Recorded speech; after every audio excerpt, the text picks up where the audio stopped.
Hi friends, ಹೇಗಿದ್ದೀರಾ? ಮಹಾಶಿವ ಮೂಲೋಕದ ಅಧಿಪತಿ, ಆದಿದೇವ ಅಂತಲೂ ಕರೀತಾರೆ. ಯಾಕಂದರೆ ಶಿವನನ್ನು ಬ್ರಹ್ಮಾಂಡದಲ್ಲಿರುವ ಯಾವ ಶಕ್ತಿಯೂ ಕೂಡ ಎದುರಿಸೋಕೆ ಸಾಧ್ಯವಿಲ್ಲ. ಹಾಗಾದರೆ ಮಹಾಶಿವನ ಜನನ ಹೇಗಾಯಿತು ಎಂದು ನೀವೇನಾದರೂ ಯೋಚನೆ ಮಾಡಿದ್ದೀರಾ? ಅದೇ ರೀತಿ ಮಹಾಶಿವನ ತಾಯಿ ಯಾರು, ತನ್ನ ತಂದೆಯ ಹೆಸರೇನು, ಮಹಾಶಿವ ಯಾರ ಬಳಿ ಶಿಕ್ಷಣ ಪಡಿತಾರೆ, ಅದೇ ರೀತಿ ಮಹಾಶಿವ ಗುರುವಾಗಿ ಯಾರ್ಯಾರಿಗೆ ಶಿಕ್ಷಣ ಕೊಡುತ್ತಾರೆ, ಇಂತಹ ಅದೆಷ್ಟೋ ವಿಷಯಗಳ ಬಗ್ಗೆ ಈ ವಿಡಿಯೋದಲ್ಲಿ ತಿಳ್ಕೊಳ್ಳೋಣ. ಆದ್ದರಿಂದ ಈ ವಿಡಿಯೋ ತುಂಬ ಇಂಟ್ರೆಸ್ಟಿಂಗ್ ಆಗಿರುತ್ತೆ. ವಿಡಿಯೋ ಇಷ್ಟವಾದರೆ ಒಂದು ಲೈಕ್ ಕೊಟ್ಟು ಶೇರ್ ಮಾಡಿ. ಮೊದಲು ಶಿವಪುರಾಣದಲ್ಲಿ ಶಿವನ ಜನ್ಮಕ್ಕೆ ಸಂಬಂಧಿಸಿದ ಒಂದು ಕಥೆಯ ಬಗ್ಗೆ ತಿಳ್ಕೊಳ್ಳೋಣ. ಶಿವಪುರಾಣದ ಪ್ರಕಾರ ಭಗವಂತನಾದ ಮಹಾಶಿವನನ್ನು ಸ್ವಯಂಭು ಎಂದು ಕರೀತಾರೆ. ಅಂದರೆ ಇದರ ಅರ್ಥ ಶಿವನ ಜನ್ಮ ಎಂಬುದು ಯಾರಿಂದಲೂ ಆಗಿಲ್ಲ, ಸ್ವತಃ ಆಗಿದೆ ಎಂದರ್ಥ. ಇಲ್ಲಿ ಮಹಾಶಿವನಿಗೆ ತಂದೆ ತಾಯಿಗಳು ಇಲ್ಲ ಎಂದು ಅರ್ಥ ಮಾಡ್ಕೊಬೇಕು. ಅದಕ್ಕಾಗಿಯೇ ಮಹಾಶಿವ ಪಂಚಭೂತಗಳನ್ನು ಕಂಟ್ರೋಲ್ ಮಾಡಬಲ್ಲ. ಇದರಿಂದ ಮಹಾಶಿವನಿಗೆ ಮೃತ್ಯು ಎಂಬ ಭಯ ಕೂಡ ಇರಲ್ಲ, ಮಹಾಶಿವನಿಗೆ ಸಾವು ಎಂಬುದೇ ಇರಲ್ಲ. ಈಗ ವಿಷ್ಣು ಪುರಾಣದಲ್ಲಿ ಹೇಳಲಾಗಿರುವ ಮಹಾಶಿವನ ಜನ್ಮಕ್ಕೆ ಸಂಬಂಧಿಸಿದ ಇನ್ನೊಂದು ಕಥೆಯ ಬಗ್ಗೆ ಮಾತನಾಡಿಕೊಳ್ಳೋಣ. ವಿಷ್ಣು ಪುರಾಣದ ಪ್ರಕಾರ ವಿಷ್ಣುವಿನ ಹಣೆಯ ಮೇಲಿಂದ ಬಂದಿರುವ ತೇಜಸ್ಸಿನ ಕಾರಣದಿಂದ ಮಹಾಶಿವನ ಜನನವಾಗಿದೆ. ಮಹಾವಿಷ್ಣುವಿನ ನಾಭಿಯ ಭಾಗದಿಂದ ಬ್ರಹ್ಮ ಉದ್ಭವಿಸುತ್ತಾನೆ. ಆದರೆ ಮಹಾವಿಷ್ಣುವಿನ ಜನ್ಮ ರಹಸ್ಯದ ಬಗ್ಗೆ ಕೂಡ ಶಿವಪುರಾಣದಲ್ಲಿದೆ. ಮಹಾಶಿವ ರುದ್ರಾಕ್ಷಿ ಹಿಡಿದುಕೊಂಡು ಧ್ಯಾನ ಮಾಡ್ತಾ ಇರುವಾಗ ಆ ಒಂದು ರುದ್ರಾಕ್ಷಿಯಿಂದ ಮಹಾವಿಷ್ಣು ಜನಿಸ್ತಾನೆ ಎಂದಿದೆ. ಇಲ್ಲಿ ನೀವು ಚೆನ್ನಾಗಿ ಗಮನಿಸಿದರೆ ವಿಷ್ಣು ಪುರಾಣ ಮತ್ತು ಶಿವಪುರಾಣ ಎರಡಕ್ಕೂ ಒಂದಕ್ಕೊಂದು ಹೊಂದಾಣಿಕೆ ಇಲ್ಲದೆ ವಿರುದ್ಧವಾಗಿರುತ್ತದೆ. ಇವೇ ಅಲ್ಲದೆ ಶಿವನ ಜನನಕ್ಕೆ ಸಂಬಂಧಿಸಿದಂತೆ ಇನ್ನೊಂದು ಪುರಾತನ ಕಥೆ ಕೂಡ ಇದೆ. ಈ ಕಥೆಯ ಬಗ್ಗೆ ನಿಮ್ಮ ಮನೆಯಲ್ಲಿ ಅಜ್ಜ ಅಥವಾ ಅಜ್ಜಿ ಹೇಳಿರ್ತಾರೆ. ಹಾಗಾದರೆ ನಿಜಕ್ಕೂ ಈ ಕಥೆ ಏನು ಅಂದರೆ, ಒಂದಾನೊಂದು ಕಾಲದಲ್ಲಿ ವಿಷ್ಣುವಿಗೆ ಮತ್ತು ಬ್ರಹ್ಮನಿಗೆ ಒಂದು ದೊಡ್ಡ ಆರ್ಗ್ಯುಮೆಂಟ್ ನಡೆಯುತ್ತೆ. ಆ ಆರ್ಗ್ಯುಮೆಂಟ್ನಲ್ಲಿ ಬ್ರಹ್ಮಾಂಡದಲ್ಲಿ ಯಾರು ಅತ್ಯಂತ ಶ್ರೇಷ್ಠರು ಎಂಬ ಮಾತುಗಳನ್ನು ಜಗಳ ಶುರು ಮಾಡ್ತಾರೆ. ಈ ರೀತಿ ಇವರಿಬ್ಬರ ಮಧ್ಯೆ ಸಂವಾದ ನಡೀತಿರುವಾಗ ಮಹಾಶಿವ ಹೊಳೆಯುತ್ತಿರುವ ಸ್ತಂಭದಂತೆ ಅವರಿಬ್ಬರ ಮಧ್ಯದಲ್ಲಿ ಪ್ರತ್ಯಕ್ಷನಾಗ್ತಾನೆ. ಬ್ರಹ್ಮ ಮತ್ತು ವಿಷ್ಣುವಿಗೆ ಅಲ್ಲಿ ಏನು ನಡೀತಾ ಇದೆ ಎಂಬುದೇ ಅರ್ಥವಾಗಲ್ಲ. ಆಗ ಸಡನ್ ಆಗಿ ಒಂದು ಶಬ್ದ ಕೇಳಿ ಬರುತ್ತೆ. ನಿಮ್ಮಲ್ಲಿ ಯಾರು ಈ ಸ್ತಂಭದ ಮೇಲಿನ ಭಾಗವನ್ನು ಕಂಡುಹಿಡಿಯುತ್ತಾರೋ ಅವರೇ ಶ್ರೇಷ್ಠರು ಎಂಬ ಮಾತು ಕೇಳಿಬರುತ್ತೆ. ಇದನ್ನು ಕೇಳಿದ ತಕ್ಷಣ ಬ್ರಹ್ಮ ಒಂದು ಪಕ್ಷಿಯಾಗಿ ಬದಲಾಗಿ ಮೇಲೆ ಹಾರೋಕೆ ಶುರು ಮಾಡ್ತಾರೆ.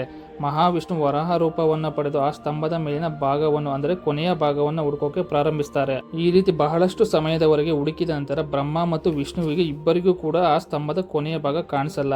ಕೊನೆಗೆ ಅವರಿಬ್ಬರು ಕೂಡ ಸೋಲನ್ನು ಅಂಗೀಕರಿಸ್ತಾರೆ. ನಂತರ ಮಹಾಶಿವ ಸ್ತಂಭ ರೂಪವನ್ನು ತ್ಯಜಿಸಿ ನಿಜವಾದ ರೂಪಕ್ಕೆ ಬದಲಾಗ್ತಾರೆ.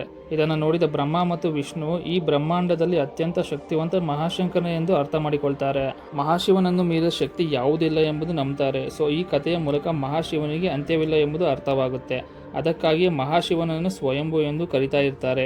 ಅಂದರೆ ಮಹಾಶಿವನಿಗೆ ಅಂತ್ಯವೇ ಎಂಬುದೇ ಇರಲ್ಲ, ಏಕೆಂದರೆ ಮಹಾಶಿವ ಅಮರ. ಈಗ ಶಂಕರನಿಗೆ ಸಂಬಂಧಿಸಿದ ಒಂದು ಪ್ರಸಿದ್ಧ ವಿಷಯದ ಬಗ್ಗೆ ಮಾತನಾಡಿಕೊಳ್ಳೋಣ.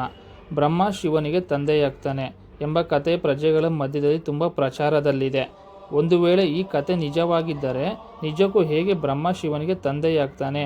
ಈ ಪ್ರಶ್ನೆಗೆ ಸಂಬಂಧಿಸಿದ ಒಂದು ಕತೆ ವಿಷ್ಣು ಪುರಾಣದಲ್ಲಿದೆ. ವಿಷ್ಣು ಪುರಾಣದ ಪ್ರಕಾರ ಭೂಮಿ, ಆಕಾಶ, ಅದೇ ಈ ಎಲ್ಲ ಬ್ರಹ್ಮಾಂಡವೂ ಕೂಡ ನೀರಿನಲ್ಲಿ ಮುಳುಗಿ ಹೋಗ್ತಾ ಇರುತ್ತೆ. ಆ ಸಮಯದಲ್ಲಿ ಮಹಾವಿಷ್ಣು ಬಿಟ್ಟರೆ ಮತ್ತೆ ಯಾರೂ ಇಲ್ಲ. ಆ ಸಮಯದಲ್ಲಿ ಕೇವಲ ಮಹಾವಿಷ್ಣು ಮಾತ್ರವೇ ನೀರಿನ ಮೇಲೆ ತೇಲ್ತಾ ಇದ್ದಾರೆ. ನಂತರ ಮಹಾವಿಷ್ಣುವಿನ ನಾಭಿಯಿಂದ ಒಂದು ಕಮಲದ ಹೂವು ಉದ್ಭವಿಸುತ್ತದೆ.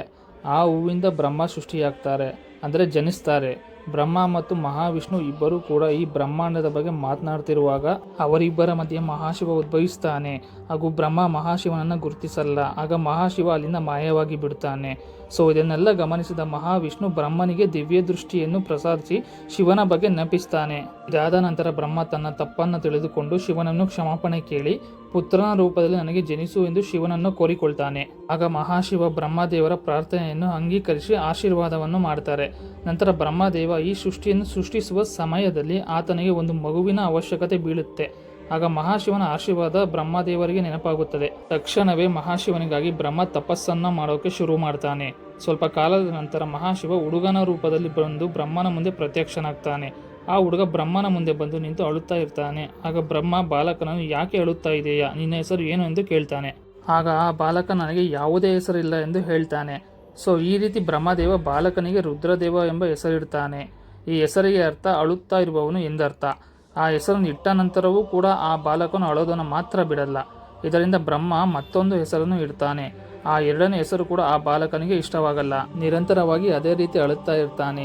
ಹೇಗಾದರೂ ಮಾಡಿ ಆ ಬಾಲಕನ ಅಳುವನ್ನು ನಿಲ್ಲಿಸಬೇಕು ಎಂದು ಬ್ರಹ್ಮ ಶಿವನಿಗೆ 108 ಹೆಸರುಗಳನ್ನು ಇಡ್ತಾನೆ. ರುದ್ರ, ಸರ್ವ, ಉಗ್ರ, ಭೀಮ, ಈಶ ಮತ್ತು ಮಹಾದೇವಗಳಂತಹ 108 ಹೆಸರುಗಳನ್ನು ಇಡ್ತಾನೆ. ಶಿವಪುರಾಣದ ಪ್ರಕಾರ ಈ ಹೆಸರುಗಳೆಲ್ಲವೂ ಭೂಮಿಯ ಮೇಲೆ ಬರೆಯಲಾಗಿದೆ. ಸೊ ಈಗ ಶ್ರೀಮದ್ ದೇವಿ ಮಹಾಪುರಾಣದ ಬಗ್ಗೆ ಮಾತನಾಡ್ಕೋಬೇಕು. ಈ ಪುರಾಣದಲ್ಲಿ ಮಹಾದೇವನ ತಂದೆ ತಾಯಿಗಳ ಬಗ್ಗೆ ಹೇಳಲಾಗಿದೆ. ಶ್ರೀಮದ್ ದೇವಿ ಮಹಾಪುರಾಣದ ಪ್ರಕಾರ ಒಂದು ಸಲ ನಾರದ ತನ್ನ ತಂದೆ ಬ್ರಹ್ಮನಿಗೆ ಈ ಸೃಷ್ಟಿಯ ನಿರ್ಮಾಣವನ್ನು ಯಾರು ಮಾಡಿದ್ದಾರೆ ಎಂದು ಕೇಳುತ್ತಾನೆ. ಇದೇ ರೀತಿ ನಿಮ್ಮ ತ್ರಿಮೂರ್ತಿಗಳ ತಂದೆ ತಾಯಿ ಯಾರು ಎಂದು ಕೇಳ್ತಾನೆ. ಆಗ ಬ್ರಹ್ಮದೇವರು ಈ ವಿಷಯದ ಬಗ್ಗೆ ನಾರದ ಮುನಿಗೆ ಹೇಳ್ತಾನೆ. ಬ್ರಹ್ಮದೇವರು ಹೇಳಿರುವ ವಿಷಯ ತುಂಬ ಆಶ್ಚರ್ಯ ಪಡಿಸೋದು ಗ್ಯಾರಂಟಿ. ಸೊ ಬ್ರಹ್ಮದೇವರು ಏನು ಹೇಳ್ತಾರೆ ಅಂದರೆ, ದುರ್ಗಾದೇವಿಯಿಂದ ಬ್ರಹ್ಮ, ವಿಷ್ಣು, ಮಹೇಶ್ವರು ಹುಟ್ಟಿದ್ದಾರೆ ಎಂದು ಸಮಾಧಾನವನ್ನು ಕೊಡ್ತಾರೆ. ಆ ದುರ್ಗಾದೇವಿ ನಮ್ಮ 3 ಜನರ ತಾಯಿ ಎಂದು ಬ್ರಹ್ಮ ಹೇಳ್ತಾನೆ ಮತ್ತು ಕಾಲ ಸದಾಶಿವ ನಮ್ಮ ತ್ರಿಮೂರ್ತಿಗಳ ತಂದೆ ಎಂದು ಹೇಳ್ತಾನೆ. ಈ ಕಥೆಯ ಜೊತೆಗೆ ದೇವಿ ಪುರಾಣದಲ್ಲಿ ಬ್ರಹ್ಮ ಮತ್ತು ವಿಷ್ಣುವಿನ ಮಧ್ಯೆ ನಡೆದಿರುವ ಜಗಳದ ಬಗ್ಗೆ ಇನ್ನೊಂದು ಕಥೆ ಕೂಡ ಇದೆ. ದೇವಿ ಪುರಾಣದ ಪ್ರಕಾರ ಒಂದು ಸಲ ಬ್ರಹ್ಮ ಮತ್ತು ವಿಷ್ಣುವಿಗೆ ಜಗಳ ಶುರುವಾಗುತ್ತದೆ. ಜಗಳದಲ್ಲಿ ಬ್ರಹ್ಮ ಈ ಸೃಷ್ಟಿಯನ್ನು ನಾನೇ ತಯಾರಿಸಿದ್ದೇನೆ ಎಂದು ಹೇಳ್ತಾನೆ. ಸೊ ಇದಕ್ಕೆ ಸಮಾಧಾನವಾಗಿ ಮಹಾವಿಷ್ಣು, ನಿನಗೆ ನಾನೇ ತಂದೆ, ಏಕೆಂದರೆ ನೀನು ನನ್ನ ನಾಭಿಯಿಂದ ಉದ್ಭವಿಸಿದೆಯಾ ಎಂದು ಹೇಳ್ತಾನೆ. ಈ ರೀತಿ ಇವರಿಬ್ಬರ ಮಧ್ಯೆ ಜಗಳ ಹೆಚ್ಚಾಗಿ ಬರುತ್ತೆ. ಈ ವಿಷಯವನ್ನು ಗಮನಿಸಿದ ಸದಾಶಿವ ಅಲ್ಲಿಗೆ ಬಂದು, ಪುತ್ರರೇ, ನಾನು ಬ್ರಹ್ಮಾಂಡವನ್ನು ಸೃಷ್ಟಿಸೋದನ್ನ ಮತ್ತು ಅದನ್ನು ಪಾಲನೆ ಮಾಡುವಂತಹ 2 ಕೆಲಸಗಳನ್ನ ಕೊಟ್ಟಿದ್ದೇನೆ. ಅದೇ ರೀತಿ ಶಂಕರನಿಗೆ ಸಂಹರಣ ಮತ್ತು ತಿರೋಗತಿಯಂತಹ ಕೆಲಸಗಳನ್ನು ಕೊಟ್ಟಿದ್ದೇನೆ. ಸದಾಶಿವ ಇನ್ನು ಮಾತನಾಡುತ್ತಾ, ನನಗೆ 5 ಮುಖಗಳಿವೆ, 1 ಆಕಾರ, 2 ಹೂಕಾರ, 3 ಮುಕಾರ, 4 ಬಿಂದು ಮತ್ತು 5ನೇ ಮುಖದಿಂದ ನಾದ ಅಂದರೆ ಶಬ್ದ ಉದ್ಭವಿಸಿದೆ. ಈ 5 ಮುಖಗಳನ್ನು ಸೇರಿಸಿ ನೋಡಿದಾಗ ಓಂಕಾರ ತಯಾರಾಗುತ್ತೆ. ಈ ಓಂಕಾರವನ್ನು ನಾವೆಲ್ಲರೂ ಶಿವನ ಮೂಲ ಮಂತ್ರ ಎಂದು ಹೇಳ್ತೇವೆ.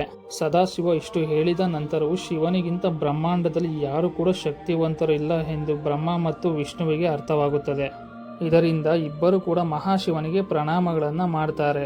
ಸೊ ಇಲ್ಲಿಯವರೆಗೆ ಮಹಾಶಿವನ ಬಗ್ಗೆ ಎಷ್ಟೋ ವಿಷಯಗಳನ್ನು ತಿಳಿದುಕೊಂಡಿದ್ದೇವೆ. ಆದರೆ ಮಹಾಶಿವ ಯಾರ ಹತ್ರ ಶಿಕ್ಷಣವನ್ನು ಪಡಿತಾನೆ, ಮಹಾಶಿವನ ಗುರು ಯಾರು ಎಂಬ ವಿಷಯಗಳ ಬಗ್ಗೆ ನಿಮ್ಗೇನಾದರೂ ಗೊತ್ತಿದೆಯಾ? ಮಹಾಶಿವ ಈ ಪೂರ್ತಿ ಬ್ರಹ್ಮಾಂಡಕ್ಕೆ ಗುರು ಎಂದು ಹೇಳ್ತಾ ಇರ್ತಾರೆ. ನಿಮ್ಮಲ್ಲಿ ಕೆಲ ಜನರಿಗೆ ಈ ವಿಷಯದ ಬಗ್ಗೆ ಗೊತ್ತಿರುತ್ತೆ. ಇಲ್ಲಿ ಪ್ರಶ್ನೆ ಏನು ಅಂದರೆ, ಮಹಾಶಿವ ಯಾರಿಗೆ ಗುರುವಾಗಿ ಶಿಕ್ಷಣವನ್ನು ಕೊಟ್ಟಿದ್ದಾರೆ? ಹಿಂದೂ ಪುರಾಣದ ಪ್ರಕಾರ ಈ ವಿಶ್ವಕ್ಕೆ ಬ್ರಹ್ಮ ಮತ್ತು ಶಂಕರ ಪ್ರಥಮ ಗುರುಗಳಾಗ್ತಾರೆ.